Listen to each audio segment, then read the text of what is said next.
Coming into this offseason, we knew that the Chicago Bulls had a lot of tools at their disposal. 3 draft picks in the top 38, which is great, roster flexibility, and cap space. And while a lot of the talk around the cap space has been about how the Chicago Bulls can use it to acquire free agents, one of the other ways that they can use that cap space isn't just going out and signing players to that money. It's taking on bad money, absorbing bad contracts from teams that need relief, and making them pay you in draft capital to get that done. This is something that rebuilding teams have done for years, and it's something that the Bulls under the last regime really didn't lean into when they should have done it a little bit more. So today, we're going to talk about the possible salary dump candidates around the NBA and if they make sense for the Chicago Bulls, even though it's not necessarily my favorite route that the Bulls could go. We're going to talk about all that. Plus, we're going to talk about the consensus mock drafts and players most commonly mocked to go to the Chicago Bulls at 4, 15, and 38. We're going to talk about all that and more right after this.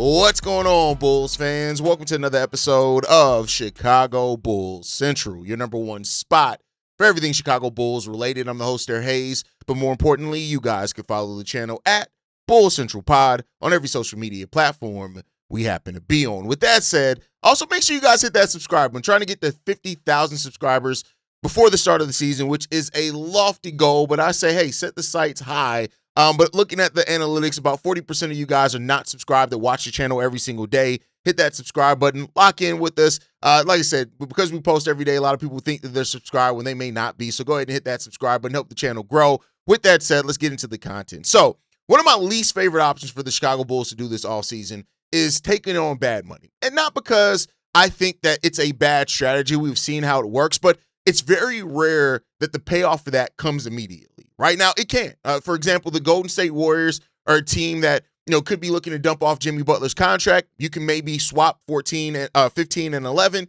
and you can move up 3 spots and take on the one remaining bad year of Jimmy Butler's contract, which I think moving up 4 spots to get a second lottery pick and have your pick of the litter of players that are going to be in that area, maybe even Cameron Carr, who may go that high now. I wouldn't be mad at that, right?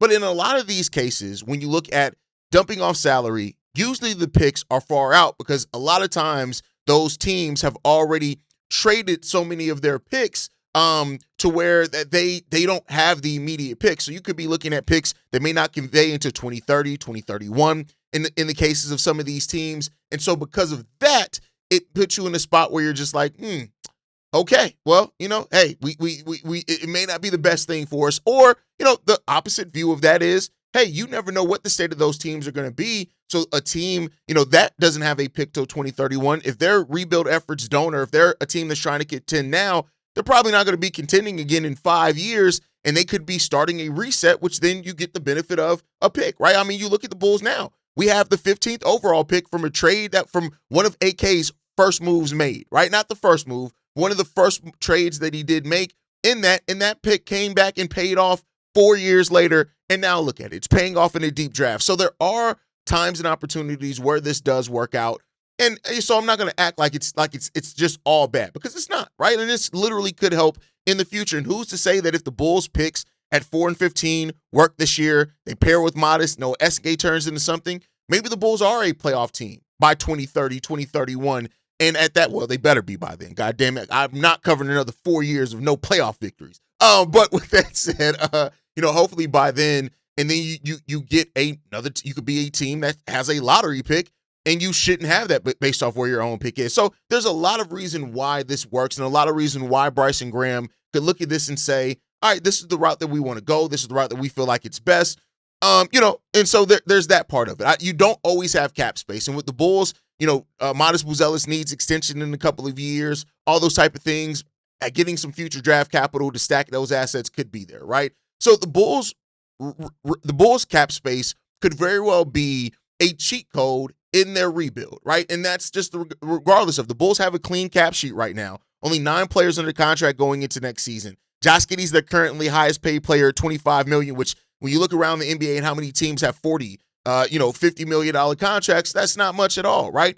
The Bulls have one bad contract on their team. That's Patrick Williams at $19 million, right? So chasing a big name free agent could maybe not fit the timeline of the Chicago Bulls. It could accelerate that timeline, but the fact of the matter is Bryson Graham has opened the door to any possibilities, right? Cap space only matters, as I've said before, if you use it with discipline. Spending just to spend rarely ever works out, right? So let's take a look at which teams have contracts that we could look to take on, or players' contracts that we can look to take on, and I'll say how much it is, right? Number one that we'll take on here is Dorian Finney-Smith, right? He's a real option. He didn't have the season that he wanted with the Houston Rockets. It's clear after their season came to a disappointing, they were disappointing in the regular season, came to disappointing in the playoffs, all that type of stuff. Houston is going to need flexibility if they want to stay aggressive. Now, could they internally feel like Dorian Finney-Smith still has some stuff to give them? It's a possibility, right? His contract's 3 years, $40 million.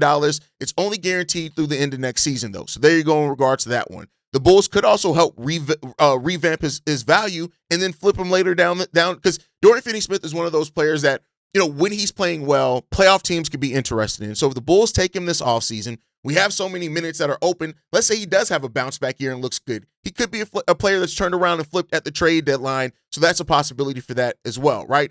The money short term is enough if the picks come with it, right? And I think that's the type of deal that you have to look for in this is what are you getting back in that case? And that's what the Bulls are going to have to figure themselves out with. They can absorb all of Dorian Finney-Smith's money. It's only $13 million each of the next 3 years. So that's how you get up to that $49 million. But again, the last year is not fully guaranteed. So you can come out of that with the player option. Well, he has a player option in 28-29, so he's probably going to pick that up. But what could you get back from the Houston Rockets? Well, the Houston Rockets are a team that has not their own picks. You look at, they have a pick they have the Dallas Mavericks pick in 2029 that you can give. We don't know what the state of that team is going to be. They do have Cooper Flagg, though. They have the Phoenix Suns pick in 2029 as well. They're a team that's going all in now, but maybe it doesn't work by then. And then they have all their own first-round picks from 2030 to 2033. So they have a number of picks they can throw in a first-round pick. A team that is legitimately trying to contend in the Western Conference right now,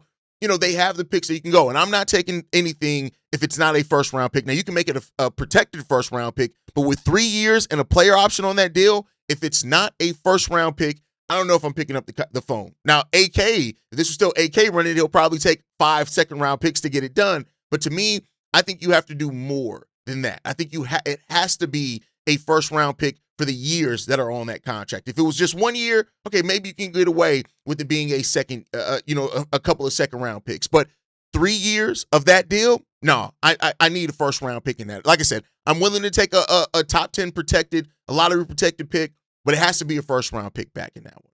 But the next player that we want to talk about is Cam Johnson, currently with the Denver Nuggets. Now, this would also hurt a player that we could go after in restricted free agency. So this would be the Bulls really looking at, the chances of them getting Peyton Watson, because the Denver Nuggets, they're looking to dump off salary so that they can keep Peyton Watson on that team. It's very simple. That is what they're looking for. That is what they're hoping for. They want to be able to keep Peyton Watson. And right now, as it stands, because of the mandate from their ownership group as well of not paying the second tax apron and paying that repeater tax, they can't do that. Even though they can offer him the money and match any salary that they get, they can't do that and stay under the mandate of their ownership. So you have that part to look at. He's $23 million contract next year when you look at that part of it. So they could also look to cut salary with Aaron Gordon if they decide to do that. I think they're going to try to keep Aaron Gordon because he's so important for them when he's on the floor, right? And, of course, Cam Johnson isn't necessarily a horrible player. I think he finished the playoffs. He had the strongest game, I think, in that last game, if memory serves me correctly, right? Now, Denver doesn't have a lot of picks that they can attach to it, but they do have some young players that they could attach to it as well. Right now, I don't know if any of those players are players that interest the Chicago Bulls, but they do have someone. DeRozan Holmes. Could he be a player that, if you attach that with the Bulls, be willing to get that done? And again, they don't have a center. He's more of a forward, but he can play that center position. That's what you look at in regards to that one. If you are looking at picks, for example, I think the first of Denver Nuggets' own picks that they can trade, if I'm not mistaken, is 2032 as far as first-round picks. Second-round picks, they have those. They can move those if they need to. But Cam Johnson is another player that they can move. Next player, we're going to go to the next two players, are both players on the Sacramento Kings. That's DeMar DeRozan and Zach LaVine. We're going to talk about both these guys in this one. And I know former Bulls, a lot of people immediately when they hear a retread, they're like, we don't want any retreads. And listen, you think I want Zach LaVine or DeMar DeRozan back on this team? No, we moved off of that. But this isn't for the player. This is more so for what you can get back for them and what the Sacramento Kings have to offer. Now, the Kings are going into a rebuild. They're probably going to be highly protective over their first-round picks. They can't trade their own first-round pick, I do not believe, until, well, no, they have all their own first. So they can trade any of their own first-round picks if they want to do that. That comes down to them, right? They have all their own first-round picks that they can move. They also have a Minnesota Timberwolves first-round pick in 2031 that they can move as well. And I believe a San Antonio Spurs first-round pick also. Let's look at the players individually, right? DeMar DeRozan is a player that just, he doesn't fit what they want to do. They want to move off DeMar DeRozan. Now, the benefit about DeMar DeRozan's contract is it's not fully guaranteed, right? They can come off of it early and save some money on that if they decide to do that. It's a $25 million contract, so that's what you're looking at in regards to that. And like I said, they have some picks that they can do. I say this, right? DeMar DeRozan is one that if you are bringing in a player like DeMar DeRozan, the one thing that you do know is at least he's a good locker room guy. And as you are going back into a rebuild, you are resetting, we know he does that. Now, the downside of that is that you're going to have to play him, right? And when you play DeMar DeRozan, you have to play DeMar DeRozan in a specific way. That's just the reality of it. The pace, the space that we try to build after moving away from DeMar DeRozan, that would almost immediately be hit unless DeMar is willing to come off the bench. And the Bulls kind of force that and say, listen, DeMar, listen, you're here for one season. We're not going to ruin our play style that we want to play with these young guys because of you. We'll try to find you somewhere else if we can. And that's the reality of it. So you do that. Like DeMar had some of his best years with the Chicago Bulls, breaking Wilt Chamberlain records. But at the same time, you got to think about those other factors into it. Zach LaVine, oh man. Listen, wild. Zach LaVine has a $49 million contract. When you talk about the Bulls having, about $60 million in cap space, you're talking about all of your money immediately being taken up by Zach LaVine. Now, that's the point of this, right? But we know that Sacramento wants to reset, right? That's what they are. They want to reset after a disappointing season. The Bulls already got the value that they're going to get out of the Zach LaVine return. So it is what it is. It only makes sense for the Bulls if you're getting major compensation back for that. That's the only way that it makes sense, right?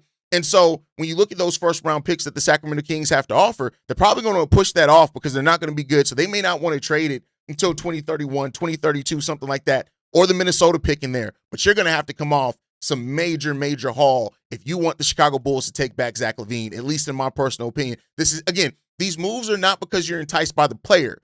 It's the assets that you get back for taking on the player that become enticing. And that's what the Bulls would have to look at in regards to that one. Zach LaVine is, I know, going to be a trigger for a lot of Bulls fans to even hear if the Bulls want to even potentially bring him back. But again, I think of it this way. It's not about the player. So don't look at it as the Bulls acquiring Zach LaVine, the player, back, because that's really not the main part of this. It's that you are acquiring the assets that you're acquiring. Zach LaVine has to be attached to that. That's the best way to look at that. If you can separate that, I know for many Bulls fans, they're not going to be able to. Zach LaVine reminds them so much of the dark times of the Chicago Bulls. I'm not mad at any of you guys for that. This is not one of those situations where I'm like, you guys are crazy if you don't want X. No, not saying that at all. I understand it. I feel you. And I felt very icky reading this myself, but it is a reality into that one. And then the last player that we got to talk about is Jerami Grant, who has 2 years and $70 million on the books, right? Now, we know that Portland made the playoffs last year. They're going into a reset. And so in regards to that, moving on from Jerami Grant, trying to re-trigger that roster so they can get some other things done, it will make some sense for them, right? The Bulls are going to have to ask for real first-round value back in regards to that one, right? If you want us to take on Jerami Grant's contract, the conversation only starts with an unprotected first-round pick. At 2 years, $70 million left, with the unprotected first-round pick back, in my personal opinion, right? And so, if you need help to move your roster forward, that's cool. We can help you with that. But we need unprotected first-round picks back for that. Now, Portland, who just gave up a first-round pick to us, may not be apt to do another deal for the Chicago Bulls, but I think you already see it. Like, he doesn't fit with Denny Avdija. You want Denny Avdija to continue to grow, right? And Denny Avdija, for what it's worth, still scores at an efficient level as well. And so you look at that part of it. But if you are looking at it, the Portland Trailblazers, they have their first-round picks. Matter of fact, they got first-round picks from Boston, from Milwaukee, from Orlando. They have all those first-round picks from other teams coming, and that's just between now and 2029. So in that time period, like much like we did with them before in the 15th overall pick we got now, we'll take on some of that, but we need an unprotected first round pick. Now, it is what it is, right? I don't want to wait another 4 or 5 years for that pick to convey. So if you offer the unprotected first round pick, we can get it done. And some could even say that the Bulls maybe even ask a little bit more than that. So let me know what you guys think, though. These are some of the candidates. I would almost added Isaiah Hartenstein to this list too, because if the Thunder, which are rumored to need to get below that luxury tax, they have to either opt out of Isaiah Hartenstein's contract or trade him away. But who knows? They could win another title, and then their ownership could say, hey, fuck the luxury tax. We're just going to pay everybody. Let's run it back and try to three-peat. So that's a possibility there. But if Isaiah Hartenstein does become available in a salary cap situation, he's another one that I wouldn't mind taking on. And honestly, because he helps the Bulls out of position of need, you're probably not going to get another which trading with the OKC Thunder and not getting another first-round pick would send Bulls in a tizzy. But, that's the reality of that part of it. But before we get out of here, I want to talk about the consensus of the picks for the Chicago Bulls, right? So I went through all the mock drafts, and the consensus at number 4, right, is Caleb Wilson. It's Caleb Wilson. Like, when you look at it, it is Caleb Wilson. That is the consensus player that people have the Bulls drafting at number 4. And the reason why I want to talk about this is because, again, you guys know I cover everything from rumors to news to speculation. Everything here is a one-stop shop for everything Chicago Bulls, right? But the recent talk of Darren Peterson probably dropping to 4, ex-player probably dropping, the reality of it is still the player that's most commonly mocked to go to the Chicago Bulls is Caleb Wilson. When you look at, I looked at 9 different mock draft outlets. 8 of them had Caleb Wilson going to the Chicago Bulls. 1 had Kingston Flemings. That's it, right? That is it. That's all. And so when you say that, like, of course, you know why. Like, Cam Boozer is Cam Boozer, right? He's a player that, was not my favorite. And he's still not my favorite in the top 4. But it doesn't mean that I don't see how he can help a team, right? AJ DeBonce is my favorite, and Darren Peterson is my second favorite, right? But Caleb Wilson is a player that offers so much versatility, the athleticism, the size, the defensive versatility, upside out the wazoo, to average almost 20 points without a reliable jump shot. I've said it before. He's a guy that fits slap as well. Adding another highly athletic, high-ceiling player to Modest Buzelis is great. Modest, Noah, Caleb Wilson, if all those guys work out, you got a forward combo that could really be tested around the league, right? Or really can test around the league if they all hit off and close to their ceilings. You have a player like Josh Giddey on the roster who also, as his shot creation, can make the offense easy for a player like Caleb Wilson. Caleb Wilson makes sense for the Chicago Bulls because the Bulls need more explosiveness in the front court. They need a versatile defensive weapon. The fit there all makes sense. The defensive ability, the transition scoring, the rim pressure, the weak side shot blocking that he has as well, the long-term star upside, all of that makes sense, right? The only main concern about Caleb Wilson is how concerned are you that his jump shot will never turn into a reliable jump shot? If you're not too worried about that, he's an athletic player who's a connector on the defensive side of the ball, and that's fine. If he never turns into an offensive star, the floor is still so high for Caleb Wilson because of what he does with his athleticism and stuff like that. So I think when it comes down to that, of the mocks that we reviewed, Caleb Wilson is the consensus player pick at number 4. That doesn't always mean that that's going to happen, but that is the clear favor. That is where most of these mocks believe it's going, is that Caleb Wilson is going to be a Chicago Bull. We got to see if it's going to happen. Again, not mad at it at all. The fit next to Josh Giddey and Modest makes a lot of sense. The fit with Bryson Graham's philosophies make a lot of sense. Caleb Wilson makes sense for the Chicago Bulls. At number 15, there is no real consensus. There are 2 players that are commonly mocked to the Chicago Bulls at number 15. That's Cameron Carr and Jaden Quantins. That's it, right? Those are the most commonly players mocked to it. When you look at it, out of the times that when you look at the players, it was Cam Carr in the majority of it, Jaden Quantins, and then a player like LeBaron Fillion popped up on 1 mock. Dalen Swain popped up on 1, too, but that's it. We already know. I've covered Cameron Carr so heavily here, but he's had such a strong draft combine that he could have pushed himself into a top 10, top 12 pick, a lottery pick. And that's the reality of it. His length, the athleticism on the wing, the defensive versatility, how he shoots the ball off ball, which would actually be really good in the backcourt with Josh Giddey, the transition finishing, which fits with the play style that we feel like we're going to have. We don't have a coach yet, so we don't know, right? And then you look at like a player that he's a replacement of the archetype that we had with Ayo Dosunmu, with I think more of an offensive ceiling, not as good of a defender though, right? And so that's the reality. Cameron Carr has legit 3-level scoring potential in the NBA. And so the Bulls would be great to get that at number 15, but because of his draft combine, it may not happen. Jaden Quantins is a player that a lot of people have qualms with. He is a center. I want to be clear. He's a center. Like, people are like, oh, he's 6'9", you notice? He's a center. It is what it is there, right? But the injury concern with him is why it's a concern there, and Bulls fans may want to go, even if you do draft a big, you may want to go more Chris Nick Jr., even though physicality may be a concern with him. But Jaden Quantins, what does he bring? Physicality, rebounding, rim protection, weak side defense, defensive switchability, the depth in the front court, the toughness that he brings to the court as well, all those type of things. He fits the Bulls. The question becomes about the polish offensively and the injury concerns. Those are the biggest questions with Jaden Quantins. And then the number 38 pick. This is where there's no clear consensus, and it's a second-round pick. Some of the players that have been mocked here to go to the Chicago Bulls: Ryan Conwell Jr., Joshua Jefferson, Jack Khalil, Trevor Basile, and those are the players, right? Ryan Conwell is a guard out of Louisville, who's a player that was mocked to go to the Chicago Bulls in one of those mocks. Shooting, guard depth, experienced college player as well. He brings that, right?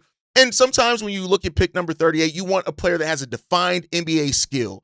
Cameron Carr shooting and scoring is that. Now, he may never be more than a bench guard and a scorer, but he has that. Joshua Jefferson out of Iowa State, almost said Ohio State. What he brings as well is the defensive versatility, size at the wing, front court depth. He's definitely a developmental piece. He's going to have to play with the Windy City Bulls for a little while. Not a flashy pick, but could end up being the right pick. And Jack Khalil as well. This is a guard out of Berlin. Long-term upside, is going to need to develop, may even be a draft and stash player for a little bit of a while there, but a player that could still be interesting. But as of right now, those are the consensus picks for the Chicago Bulls. Again, consensus doesn't always mean that that's the route that is going to go, but let me know what you guys think down below. But that's going to do it for today's show. Thank you guys so much for tuning in. Let me know what you guys think about taking on salary for the Chicago Bulls and what you would like that to look like, and also the consensus mocks for the Bulls. Make sure you guys like the video, subscribe to the channel as well. You can follow us at Bulls Central Pod on every social media platform. You send us any feedback, questions, comments, concerns, bullcentralpod@gmail.com. And lastly, if you want to leave a text message and or voicemail for the mailbag, the number to do so, 773-270-2799. We are the #1 spot for everything Chicago Bulls related, but that is thanks to you, lovely and beautiful people. And like I like to end every episode on, go Bulls. Love you guys. See you right if you can, y'all. Peace. This has been a presentation of the Break Media.